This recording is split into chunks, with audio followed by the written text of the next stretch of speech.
तर Belgaum area fort road आहे आणि इथं साप आलाय. रात्रीचे 12 वाजत आहेत मित्रांनो आणि अचानक त्यांना साप दिसून आलाय आणि बघू शकता. कैसा दिखा सर साप वो? रोड से इधर आया वो क्रॉस होके. हाँ हाँ हाँ, रोड क्रॉस किया क्या? फिर उसके ऊपर से गाड़ी वगैरह गई कुछ? आणि साप तर जिवंत आहे, त्याला काय तर झालंय दुखापत आणि बघू शकता हलालाय पण तो एवढा, म्हणजे एवढा काय हे नाहीये.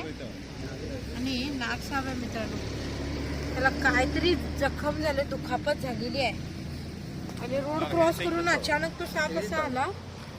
चला बाहेर तिकडे जाऊया. पोलीस सर पण आले. काय झालं रात्रीचे बघायला. तो अंदाजे 4 वर्षाचा नाग आहे मित्रांनो. बघू शकता गाड़ी वगैरह कुछ गई नहीं उसके ऊपर से. हाँ हाँ, कुछ तो उसको हेड को लगा है ऐसा लग रहा है, देखेंगे अभी. थोडासा जखमी वाटायला आहे. जखम तर दिसे ना, इंटरनल इंजुरी काहीतरी असू शकते. थोडासा वीक वाटायला आहे साप. रात्रीचे 12 वाजता आहे. त्यांनी बघितलं, बरं झालं. रोड क्रॉस करताना हा साप त्यांना अचानक दिसून आला. आम्हाला तर त्याचा जीवच गेला असं वाटलेलं, पण आहे. आता बघूया काय होतं. तरी त्यातल्या तर हेल्दी वाटायला आहे साप, काय प्रॉब्लेम नाही आहे. तर बघू शकता शहर वस्तीमध्ये बाजूला फोर्ट आहे, बेळगावचा किल्ला म्हणतो आपण. तर तिथं भरपूर साप आहेत तशा एरियामध्ये. तिथूनच कुठून तो आला असणार.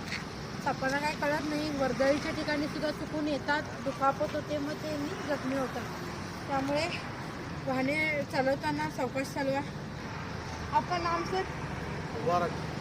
मुबारक म्हणून सरांचं नाव आहे आणि त्यांनी मारायचं नाही म्हणून बोलवले आम्हाला. आम्ही येळूरवरती होतो, येळूरमध्ये होतो. तेवढ्या लांबून आलो आणि तो सापसुद्धा थांबला, कारण त्याला जखमी होता त्यामुळे थांबला.